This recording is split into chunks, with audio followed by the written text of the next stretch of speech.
Hello प्यारे बच्चों, मैं हूं हितेंद्र पांडे और अब हम स्टार्ट करने जा रहे हैं acid base and salt class 10th chemistry का। ठीक है, तो बहुत ही प्यारा सा चैप्टर है, फटाफट से स्टार्ट कर लेते हैं। And first of all the best for your board examination. मुझे पता है बहुत तेजी से आप लोग तैयारी कर रहे हैं। चलो चैप्टर का number 2, acid bases and salt. सबको पता होगा एसिड क्या होता है। ठीक है, acid are substances which give H positive ion, है ना, aqueous medium. Bases OH negative ion देते हैं। सॉल्ट क्या होते हैं? When acids and bases are mixed in right proportion they form salt, जैसे कि NaCl, है ना। चलो भाई एसिड की शुरुआत करते हैं। तो एसिड क्या है भाई? जो स्वाद में होता है खट्टा खट्टा, है ना। तो sour in taste, it turns blue litmus to red, a substance that give H positive ion in aqueous medium। देखो प्यारे बच्चों, aqueous medium में क्या होता है? एसिड है, वो क्या करता है? H पॉजिटिव आयन देता है। कैसे देगा भाई? HCl तो ब्रेक करोगे तो क्या हो जाएगा? H positive plus Cl negative हो जाएगा। आपके पास HNO3 नाइट्रिक एसिड, हाँ, इसको भी आप ब्रेक करेंगे तो ये क्या दे देगा? H पॉजिटिव और NO3 नेगेटिव। मान लो आपके पास कोई weak acid, let's say CH3COOH acetic acid, इसको भी आप पानी में डालेंगे तो क्या मिलेगा? CH3CO नेगेटिव प्लस यहाँ पर भी आपके पास है H पॉजिटिव। तो एसिड वो होते हैं जो H पॉजिटिव आयन देते हैं एक्वस मीडियम में। ठीक है, और ऐसा कहा किसने? इस बात को कहा था आर्नियस ने। इसको आर्नियस कंसेप्ट भी कहते हैं। According to Arrhenius concept, acid are those substances which give H positive ion in aqueous medium, and bases are those substances which give OH negative ion in aqueous medium। इस concept को दिया था Arrhenius साहब ने। ठीक है, a substance that give H positive ion in aqueous medium। ठीक है, and acid react with bases to form salt and water। It react with metal oxides। metal oxide से भी react करेगा, क्यों? क्योंकि metal oxide भी कैसे होते हैं बेटा? बेसिस होते हैं। Metal oxide are also basic in nature. तो एसिड क्या होगा? इससे भी रिएक्ट करेगा to form salt and H2O। It react with metal to form H2 gas. Acid metal से रिएक्ट करके क्या बनाता है? H2 गैस बनाता है, अभी देखेंगे आगे। तो it reacts with metal carbonate and bicarbonate to form CO2। तो मेटल के कार्बोनेट, मेटल के हाइड्रोजन कार्बोनेट से अगर रिएक्ट करेगा तो क्या रिलीज कर देगा? CO2 रिलीज कर देगा प्यारे बच्चों। एग्जांपल जैसे HCl है, H2SO4, CH3, COOH, HNO3 nitric acid है। ठीक है, हाइड्रोक्लोरिक एसिड है, सल्फ्यूरिक एसिड, एसिटिक एसिड और नाइट्रिक एसिड एग्जांपल हो गए। तो देखो हमने अभी एक लाइन पढ़ा यहाँ पे कि it react with metal oxide to form salt NH2, metal react with acid to form H2 gas. ठीक है, तो मेटल जो है किससे रिएक्ट करता है? एसिड से टू फॉर्म हाइड्रोजन गैस। ठीक है, आगे देख लेते हैं इसी को। देखिए डायग्राम आपको दिख रहा है यहाँ पर क्या है। इस डायग्राम अगर आप देखें तो यहां से H2 गैस बबल हो रही है, लेकिन क्यों बबल हो रही है भाई? इसको क्या दिक्कत थी बबल होने के लिए? तो यहाँ पर क्या है? H2SO4 यूज किया गया है। H2SO4 यूज किया गया बेटा, अरे बच्चों। यहाँ पर क्या है? इस लिक्विड में क्या है? H2SO4 है। इस H2SO4 के सोल्यूशन में, H2SO एक्वस H2SO4 में, डाइल्यूट H2SO4 में क्या डाल दिया गया? क्या डाल दिया बेटा? जिंक डाल दिया गया। तो जब जिंक डाला गया H2SO4 में तो क्या हो गया? ZnSO4 बनेगा। ZnSO4 बनेगा और H2 गैस रिलीज होगी। अब उस H2 गैस को सोप सोल्यूशन से पास कराएंगे तो बुलबुले उठेंगे, बुलबुल बुलबुल बुलबुल, है ना। तो बुलबुले उठेंगे, और जब बुलबुल उठेंगे तो उस बबल्स को अगर आप मैच स्टिक लगाएंगे तो पॉप साउंड होएगा। ठीक है, पट करके आवाज आएगी, पॉप करके आवाज आएगी। कभी करके देखना, बहुत ही खतरनाक सी आवाज आपको लगेगी। तो burning of hydrogen gas with pop sound using match stick. बहुत ही प्यारा सा डायग्राम है, देखिए आप देख सकते हैं। ठीक है, तो इसमें हमने क्या देखा कि एसिड जब मेटल से रिएक्ट करता है तो इट रिलीजेस हाइड्रोजन गैस। ठीक है, और वो हाइड्रोजन गैस क्या होते हैं? वो अपने बुलबुले छोड़ता है भाई। ठीक है, पॉप बिल्कुल गोल गोल गोल से बुलबुले निकलेंगे, बैलून जैसे छोटे छोटे। ठीक है, नन्हे नन्हे। और उन्हें हम चेक कर सकते हैं कि वो हाइड्रोजन उसके अंदर है या नहीं। कैसे भाई? Using match stick. ठीक है प्यारे बच्चों, आगे बढ़ जाए। चलो, तो बेसिस क्या होते हैं? एसिड पढ़ लिए, बेसिस के बारे में थोड़ा सा पढ़ना जरूरी है। तो बेसिस होते हैं भाई कड़वे। करेले में क्या होगा? बेस होगा। मिर्चों में क्या होगा? बेस होगा। जो कड़वा वो बेस। सोपी इन टच होता है। जितने भी साबुन, सरफ, डिटर्जेंट, जितने भी साबुन हो गए, सरफ हो गए, डिटर्जेंट हो गए, आपका टूथपेस्ट हो गया, ये सब क्या है? बेस। टूथपेस्ट क्या हो जाएगा? बेस हो जाएगा। ठीक है, चलो एक छोटा सा सवाल पूछता हूँ, छोटा सा सवाल आप सभी के लिए। ठीक है, एक हमारे पास होता है, देखो डिओड्रेंट्स। एक होता है डिओड्रेंट्स, डिओड्रेंट्स होता है, और एक होता है परफ्यूम। एक होता है परफ्यूम। तो कौन सा एसिड कौन सा बेस? बताओ, डिओड्रेंट्स एसिड होगा बेस होगा? क्या बोलो प्यारे बच्चों, डिओड्रेंट्स क्या होता है? डिओड्रेंट्स क्या होता है? चलो जल्दी बता देते, समय नहीं खराब करना है आप लोगों का। तो डिओड्रेंट्स क्या होगा बेटा? आप बॉडी पे स्प्रे करते हो, क्या होगा? बेस। परफ्यूम हमेशा कपड़ों पर डाला जाता है, कभी परफ्यूम को स्किन पर नहीं डालना चाहिए। कई बार ऐसा होता है, गए हम मॉल में और ऐसे करके देख रहे होते हैं, गलत चीज है बेटा, स्किन बर्न होती है, उससे नुकसान हो रहा है। ठीक है, तो ऐसा नहीं करने का। परफ्यूम क्या है? परफ्यूम क्या होता है? ये एसिडिक होता है बेटा।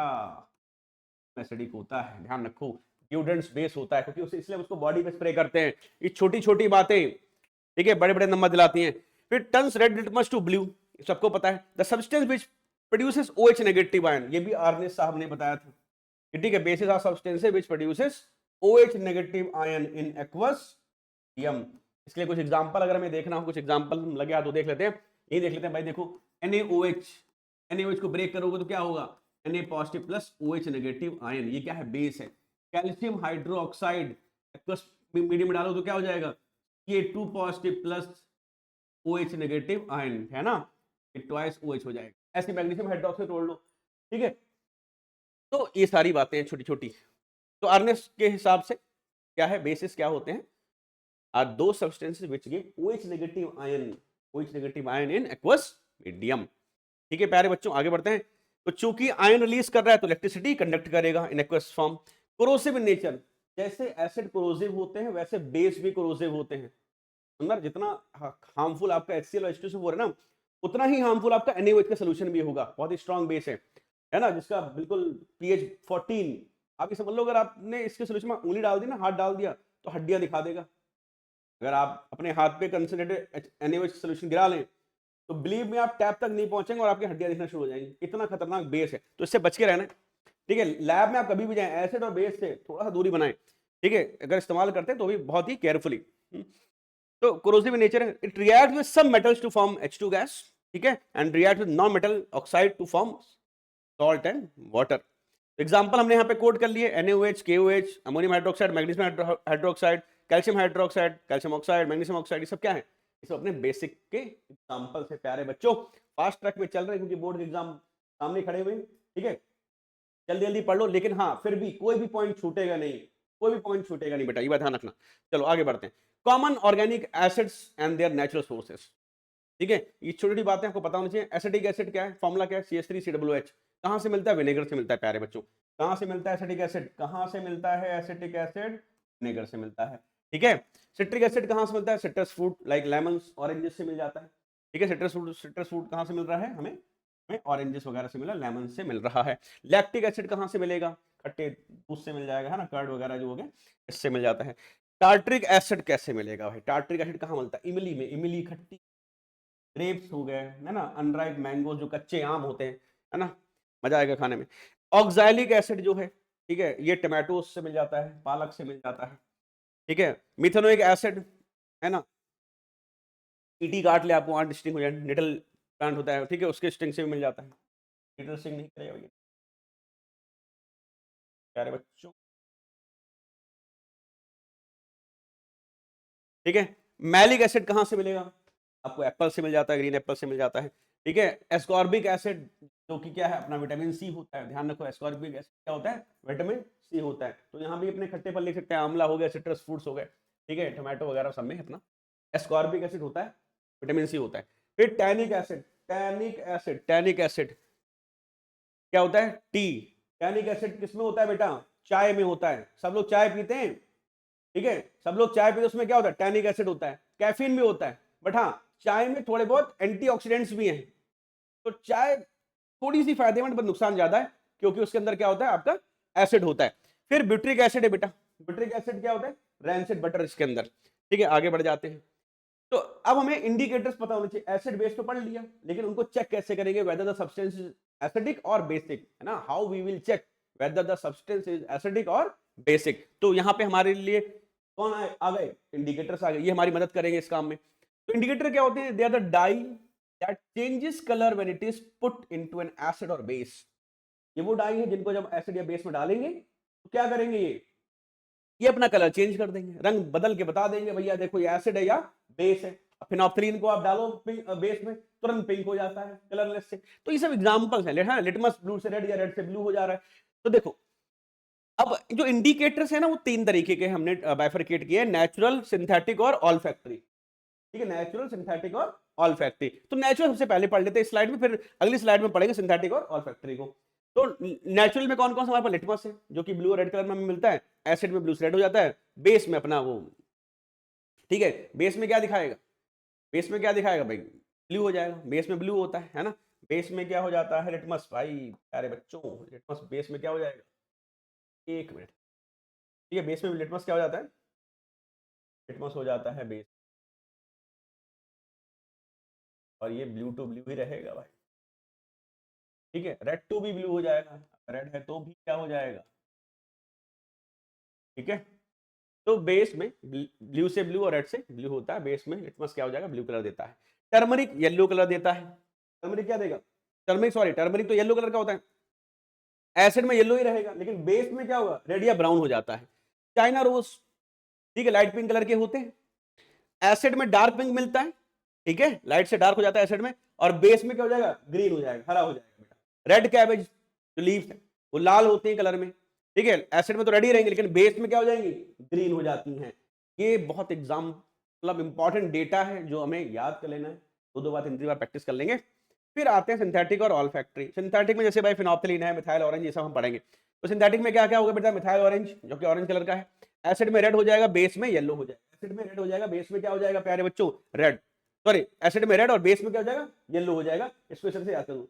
फिर हम क्या पढ़ सकते हैं, फिनोप्थिलीन पढ़ लेंगे। फिनोप्थिलीन क्या है, कलरलेस होता है। फिनोप्थिलीन वैसे क्या कलरलेस है, बट एसिड में कलरलेस ही रहेगा, बट पिंक हो जाता है किसमें, बेस में, ठीक है। फिनोप्थिलीन पिंक हो जाएगा बेस में। अब यूनिवर्सल इंडिकेटर जो कि कई सारे इंडिकेटर्स का मिक्सचर होता है, थाइमोलोमल दुनिया भर का मिला होता है। इसमें अगर एसिड है में रेड ऑरेंज येलो कलर दिखा देता है, बेस में ब्लू पर्पल या वॉयलेट है, न्यूट्रल में क्या होगा, ग्रीन कलर दिखा देगा, ठीक है। मतलब इसमें एक रेंज ऑफ कलर होता है। तो इस तरह से बात आती है। आगे बढ़ते हैं, ऑल फैक्ट्री इंडिकेटर्स क्या है। तो ऑल फैक्ट्री इंडिकेटर्स होते हैं वो भाई स्मेल बेस्ड होते हैं, स्मेल करके बताते हैं। जैसे अनियन है, अनियन एक्सट्रैक्ट है, वेनिला एक्सट्रैक्ट है, क्लोव ऑयल है, यही हमारे एग्जांपल हमारे सीआरटी में गिवन है, हमें यही पढ़ना है, ठीक है प्यारे बच्चों। तो एसिड में, अच्छा इन सब में क्या खास बात है, एसिड में डालोगे तो स्मेल डिटेक्ट होगी, वेनिला की भी, अनियन की भी और क्लोव ऑयल की भी। लेकिन अगर आपने ये तीनों बेस में डाल दिया, बेस में डाल दिया, अगर हम इन तीनों में से कुछ भी बेस में डालेंगे तो इनकी स्मेल गायब हो जाएगी। बेस में अनियन की स्मेल गायब हो जाती है, वेनिला की स्मेल भी गायब हो जाएगी, और अपने लौंग के तेल यानी क्लोव ऑयल की भी गायब हो जाएगी। प्यारे बच्चों, ऑल फैक्ट्री इंडिकेटर की जय हो। इसे जरूर याद कर लो, जरूर पूछा जाएगा। आगे बढ़ते हैं। फिर पीएच, पीएच क्या होता है, पीएच क्या होता है प्यारे बच्चों, पीएच होता है, पीएच होता है पोटेंशियल ऑफ हाइड्रोजन या फिर पावर ऑफ। पीएच को डिफाइन कैसे करेंगे, देखो पीएच का फॉर्मूला क्या है, what is the formula for pH. PH is equal to होता है माइनस लॉग एच पॉजिटिव की कंसंट्रेशन, और या फिर लिख सकते हैं, और मिल सकते हैं pH is equal to minus log H3O positive की कंसंट्रेशन, है ना। तो पीएच को डिफाइन कैसे करें बेटा, पीएच को डिफाइन कैसे करेंगे, जो फॉर्मूला लगा इसी फॉर्मूले में एक्सप्लेन कर दो, डेफिनेशन है ना। इस फॉर्मूले को डिफाइन करें तो कैसे, इस फॉर्मूले के हिसाब से कैसे क्या लिख सकते हैं, pH defined as, pH is defined as negative logarithm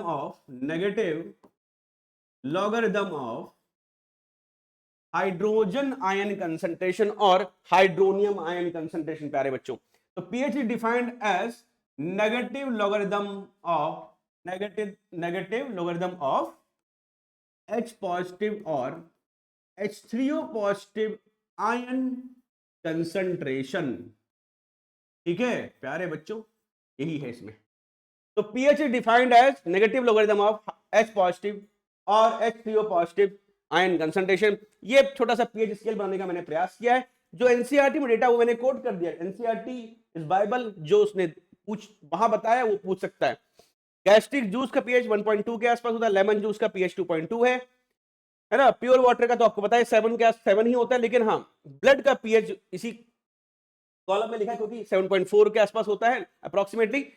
milk of magnesia 10 के आसपास है, और सोडियम हाइड्रोक्साइड सोल्यूशन पूरा 14, ठीक है, काफी कोरोसिव खतरनाक सा बेस।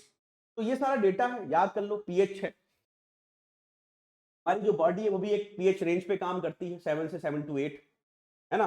तो पीएच बहुत इंपॉर्टेंट फैक्टर है। प्लांट्स एक पर्टिकुलर पीएच पे ग्रो कर रहे होते हैं, अपने अपने मतलब एक, अगर सॉइल न्यूट्रल है तो अच्छे से ग्रो करता है, अगर सॉइल में ज्यादा एसिडिक है, बेसिक दिक्कत आ जाएगी। पीएच डाइजेस्टिव सिस्टम में काम आता है ना। डाइजेशन में भी क्या एचसीएल रिलीज करता है, हमारे स्टमक में क्या एचसीएल रिलीज होता है, जो कि फूड को एसिडिक मीडियम प्रोवाइड कराएगा, ताकि एंजाइम वगैरह जो है अच्छे से काम करे और हमारा जो फूड है वो अच्छे से डाइजेस्ट हो जाए। ठीक है, तो पीएच काफी सारी जगह पे हमें मदद कर रहा है बेटा, है ना। पीएच इन टूथ डिके भी होता है। इनफैक्ट जो आंट स्टिंग है वो भी तो क्या कर रहा है, पीएच का तो खेल है, that is a chemical warfare by that those animals, है ना। कोई उनको तंग करता है तो डंक मार देते हैं, चलो भैया ये लो एसिड, अब भागो यहाँ से। ठीक है, चलो आगे बढ़ते हैं। तो importance of pH in everyday life, बहुत इंपॉर्टेंट टॉपिक हमें पढ़ना था। तो पीएच इन डाइजेस्टिव सिस्टम है, स्टमक प्रोड्यूसेस एचसीएल, सबको पता है उसके आगे की कहानी। And tooth decay starts when the pH of mouth is lower than 5.5। ठीक है, तो पीएच इन माउथ आल्सो।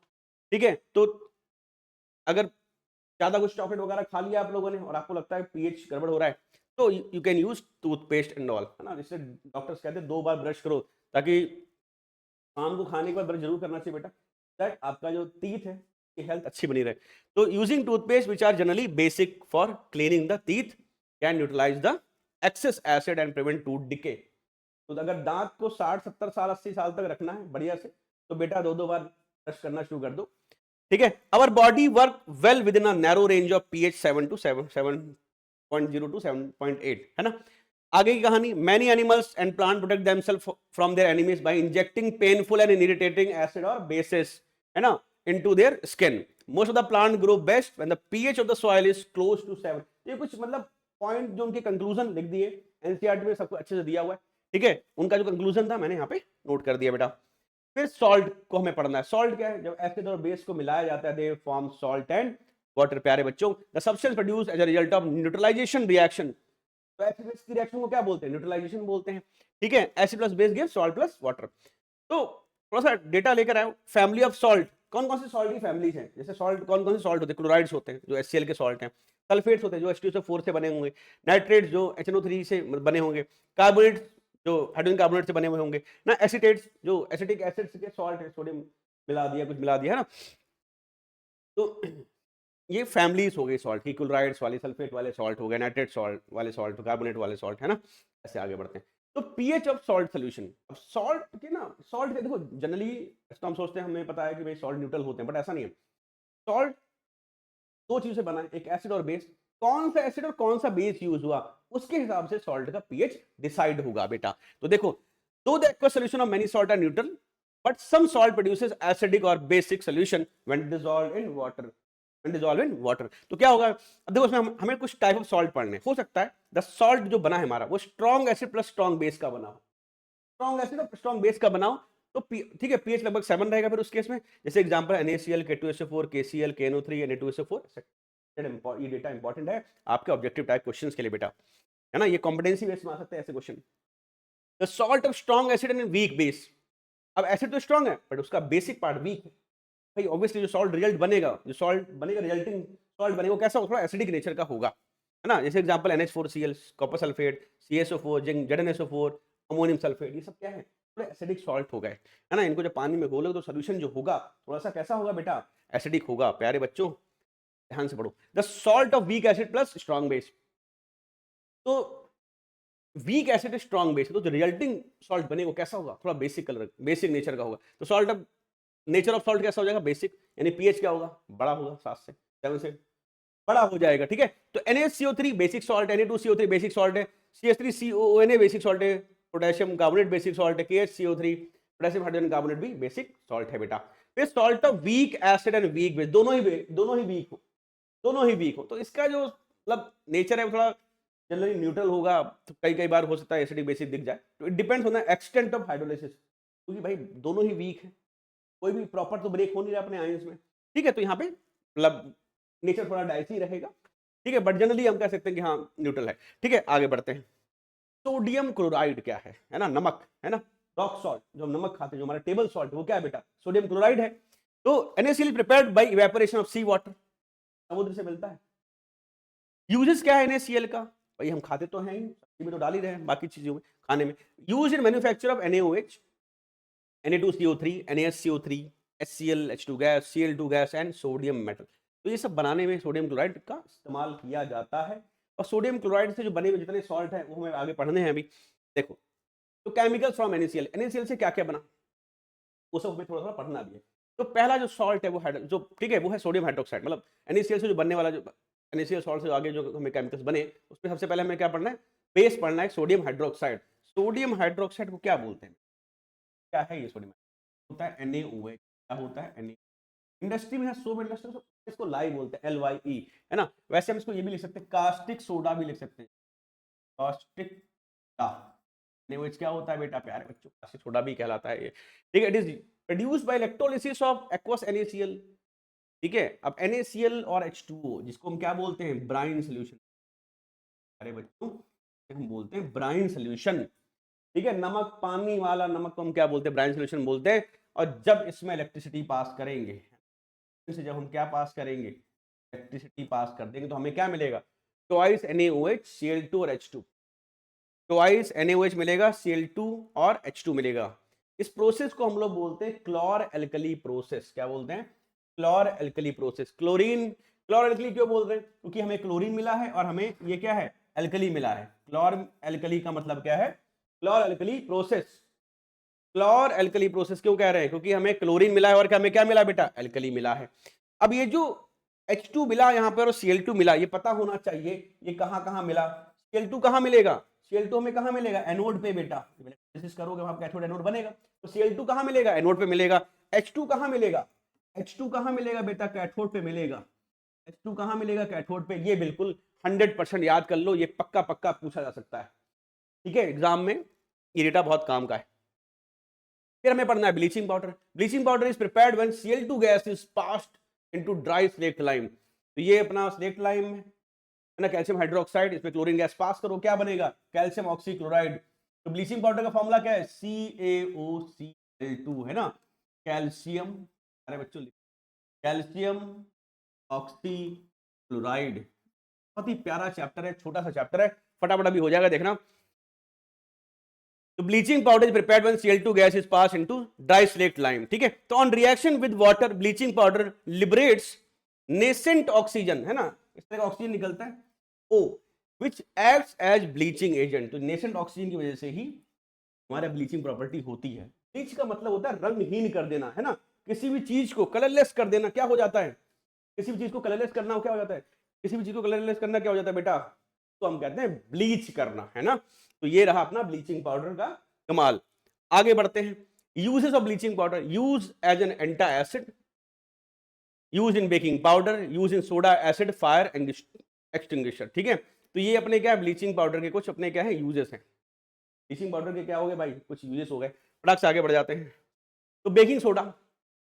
अब बेकिंग सोडा क्या है? सबको पता है भाई, NaCO3, है ना। बेकिंग सोडा प्रिपेयर कैसे करेंगे? बेकिंग सोडा कैसे प्रिपेयर करेंगे बोलो भाई, है ना। बेकिंग सोडा के अगर आपको प्रिपेयर करना है, बेकिंग सोडा को प्रिपेयर करेंगे तो कैसे कर सकते हैं? देखो कैसे करना चाहोगे? देखो भाई, बताओ बताओ बताओ। देखो हमें यूज करना है NaCl प्लस वाटर, है ना। इसे क्या बोलेंगे? ब्राइन बोलेंगे। इसे क्या बोलेंगे बेटा?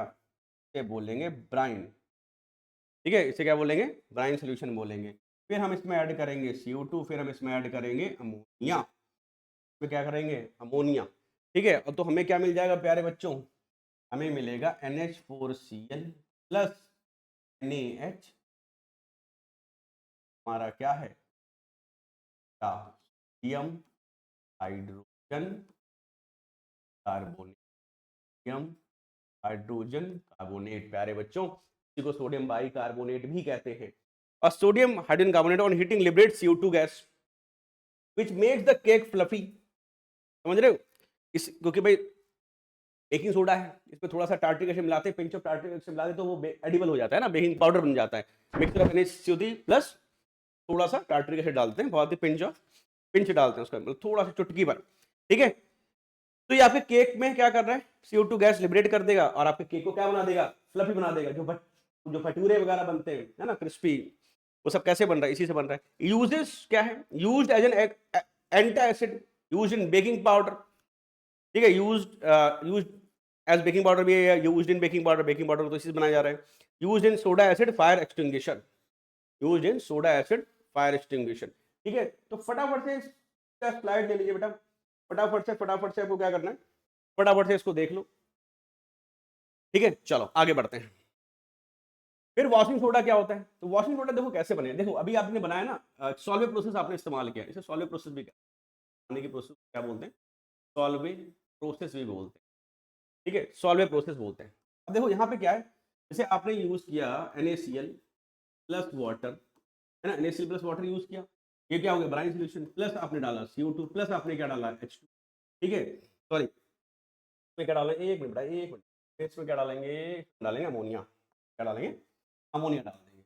हमें क्या मिला, रिजल्टिंग सोल्यूशन क्या मिला, NH4Cl प्लस NaHO3, क्या मिला, सोडियम हाइड्रोजन कार्बोनेट। अब अगर हम इस सोडियम हाइड्रोजन कार्बोनेट को, अब अगर हम इस सोडियम हाइड्रोजन कार्बोनेट को हीट कर लें, है ना, तो हमें क्या मिलेगा, Na2CO3, है ना, Na2CO3 प्लस क्या मिलेगा हमें, प्लस क्या मिल जाएगा, H2O मिल जाएगा, फिर प्लस हमें क्या मिलेगा, H2O मिलेगा, प्लस हमें क्या मिलेगा, ठीक है। अब उस Na2CO3 को, अब उस Na2CO3 में, क्योंकि सोडा है जैसा सोडा ऐश हो गया Na2CO3 खाली, ठीक है, इसमें हम क्या डालेंगे 10 मॉलिक्यूल ऑफ वाटर अपने आप ऐड हो जाएगा, क्या मिल जाएगा Na2CO3 डॉट 10H2O बेटा, ठीक है, Na2CO3 डॉट 10H2O मिल जाएगा, है ना, और इसको हम क्या बोलेंगे, sodium carbonate decahydrate, sodium carbonate decahydrate, sodium carbonate decahydrate बोलेंगे, ठीक है, क्या बोलेंगे, सोडियम कार्बोनेट डेकाहाइड्रेट, ठीक है। तो washing soda is transparent crystalline solid which on heating forms an amorphous anhydrous salt Na2CO3, और इसको हम क्या बोलते हैं, Na2CO3 को बेटा सोडा एश बोलते हैं, है ना।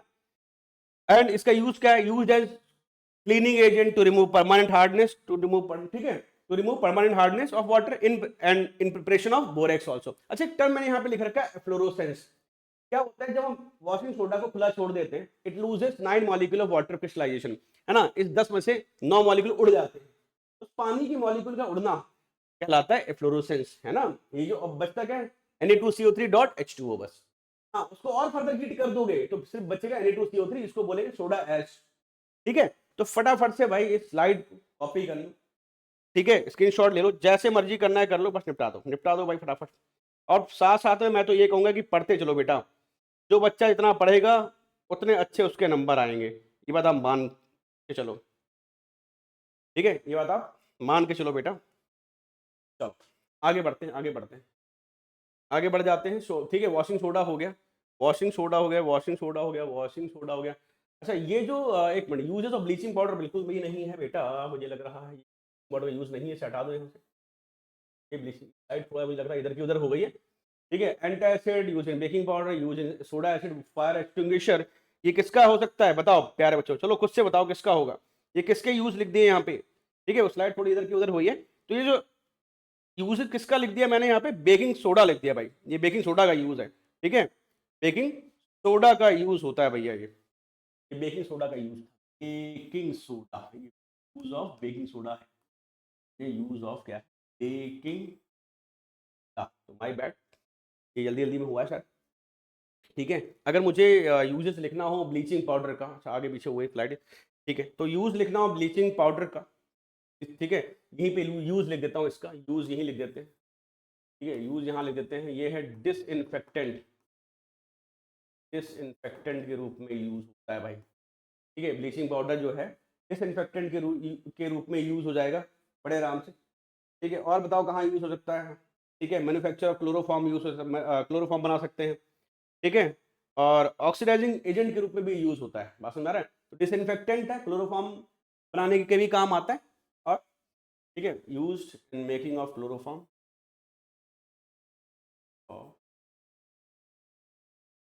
क्लोरोफॉर्म, मेकिंग ऑफ क्लोरोफॉर्म, ना, ऑक्सीडाइजिंग एजेंट की तरह काम कर सकते हैं, ऑक्सीडाइजिंग एजेंट के रूप, तो ये इसके यूजेस, माय बैड सॉरी बेटा, जल्दी जल्दी वो स्लाइड आगे पीछे हो गई, फास्ट टैग में चला गया। तो CaOCl2 जो है कैल्शियम ऑक्सीक्लोराइड है, इसका यूजेस क्या क्या हमने पढ़ लिया, डिसइंफेक्टेंट के रूप में यूज होता है और ऑक्सीडाइजिंग एजेंट के रूप में ये यूज हो रहा है, ठीक है। तो ये सारी बातें हैं पढ़ना, ठीक है, फटाफट आगे बढ़ते हैं, बड़े बड़े शहर में छोटी छोटी गलतियां हो जाती है, चलो आगे बढ़ते हैं, आगे बढ़ते हैं। तो आगे जो हमें है वॉशिंग सोडा के बाद हमें जो पढ़ना है, इस प्रोसेस को सॉल्वे प्रोसेस कहते हैं, Na2CO3.10H2 क्या है अपना वॉशिंग सोडा हो गया, ठीक है, used as a cleaning as agent to remove permanent hardness of water in preparation of borax, ये सारी बातें फ्लोरोसेंस हमने हमने हमने समझ लिया बेटा, हमने समझ क्या होता है, ठीक है, जो अपना वॉशिंग सोडा है uses 9 molecule ऑफ इस पानी लूज करने की जो प्रॉपर्टी है, वाटर लूज करने की जो प्रॉपर्टी है, उसे हम क्या बोलेंगे, उसे हम क्या बोलेंगे बेटा, एफ्लोरोसेंस बोलेंगे, ठीक है। वाटर क्रिस्टलाइजेशन क्या होता है, देखिए क्वेश्चन आता है कि are the crystal dry, setting में लाइन लिखें, आर द क्रिस्टल ड्राई, देखो सारे क्रिस्टल ड्राई नहीं होते भाई। जो CuSO4 है, CuSO4, इसका मैं कलर पूछूं तो क्या बोलोगे, आप बोलोगे ब्लू, लेकिन ऐसा नहीं है। CuSO4.5H2O जो है ये ब्लू कलर का है बेटा, ये है ये वाला ब्लू, ठीक है, ये है ब्लू कलर का, ठीक है। लेकिन अगर हम इसको हीट कर दें, लेकिन हम अगर इसको हीट कर दें ना बेटा, तो ये बन जाएगा व्हाइट CuSO4, है ना। ये किस कलर का होगा, केवल CuSO4 तो व्हाइट है ना। ये जो 5H2O है यहाँ दिख रहे हैं, ये क्या है, ये है आपका वाटर ऑफ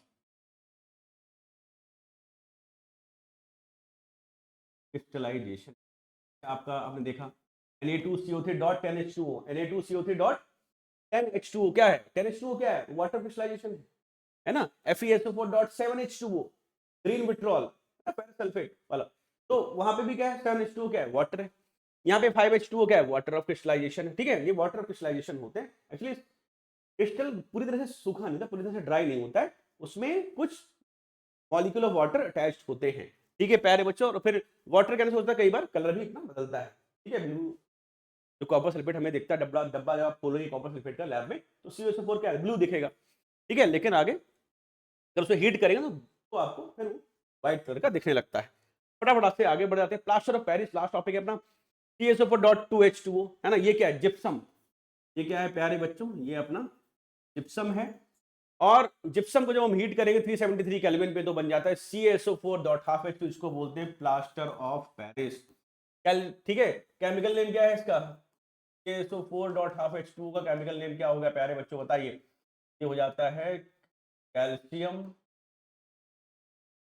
सल्फेट, आपका मतलब क्या है, हेमी है, हेमी हाइड्रेट।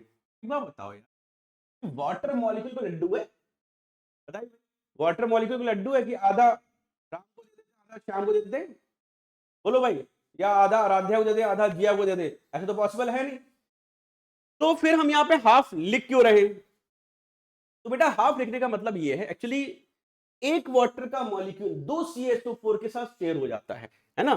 तो टेक्निकली अगर मुझे एक CuSO4 के लिए लिखना हो तो क्या होगा, हाफ H2O लिख देते हैं, ये कहानी है। तो इन plaster of Paris 2 molecules of CuSO4 share 1 molecule of water, इसलिए भैया ऐसा लिखा गया है। इस रिएक्शन को रिवर्स कर दो तो जिप्सम की प्रिपरेशन हो जाएगी, है ना। प्रॉपर्टीज क्या क्या है प्लास्टर ऑफ पेरिस की, white powder it set into hard mass on wetting with water, ठीक है। यूजेस क्या क्या है, use to set fractured bones, ठीक है। जब भगवान ने जब किसी की हड्डियां टूटती है, तो जो डॉक्टर फ्रैक्चर लगाते हैं, सॉरी डॉक्टर जो है प्लास्टर लगाते हैं, वो क्या होता है, वो पीओपी ही होता है, ठीक है। Use for making toys, use as fire proofing material also, ठीक है। और आगे last slide, thanks for watching guys. जैसा कि हमने प्रॉमिस किया था, we are providing you all the videos, है ना। रात के बज चुके हैं, देखिए पूरी पूरी रात आज लग गई है, 4:55 हो रहे हैं, ठीक है। तो जैसा भी कहा था हमने करके दिया है, और आप लोग वीडियोस को देखिए, लाइक कीजिए, सब्सक्राइब कीजिए, अच्छा लगे तो कमेंट कीजिए, ठीक है। And most important thing, I wish you all the best for your examination. खूब अच्छे से मेहनत करें, कोई भी एनसीईआरटी क्वेश्चन आप लोग ना छोड़ें, ठीक है, क्योंकि वही आपका सिलेबस है। अगर टाइम मिले तो एग्जाम्पलर के क्वेश्चन जरूर लगाएं, एटलीस्ट एग्जाम्पलर के सारे एमसीक्यू कर लो भाई, है ना। एग्जाम्पलर के सारे एमसीक्यू सॉल्व कर लो, उससे क्वेश्चन 100% मिलेंगे। जो आपकी कॉम्पिटेंसी बेस की बात हो रही ना, आजकल खूब हल्ला मचा पड़ा है कॉम्पिटेंसी बेस, भाई सारे के सारे कॉम्पिटेंसी बेस आपको एग्जाम्पलर में मिल जाते हैं। जिसने एग्जाम्पलर लगा डाला तो समझ लो लाइव जिंगा डाला, आप ये समझ लो बेटा। सो ऑल द बेस्ट, खूब पढ़ते रहिए, बने रहिए। दिस इज योर पैरा channel chemistry owl, and I am Hitendra Kumar Pandey, and always there to help you out, ठीक है। एंड फटाफट से क्लास 10 11th में आ जाओ। If you are in Greater Noida, you are most welcome in Shri Ram Nandini Gurukul, ठीक है, and which is located in Alpha 1 Alpha Plaza Greater Noida, ठीक है। हम लोग यहाँ पे नीट की प्रिपरेशन भी कराते हैं, जेई की भी करा रहे हैं, and for all the CBSE board subjects, physics, chemistry, maths, bio, commerce, science, everything. So, Jai Shri Ram.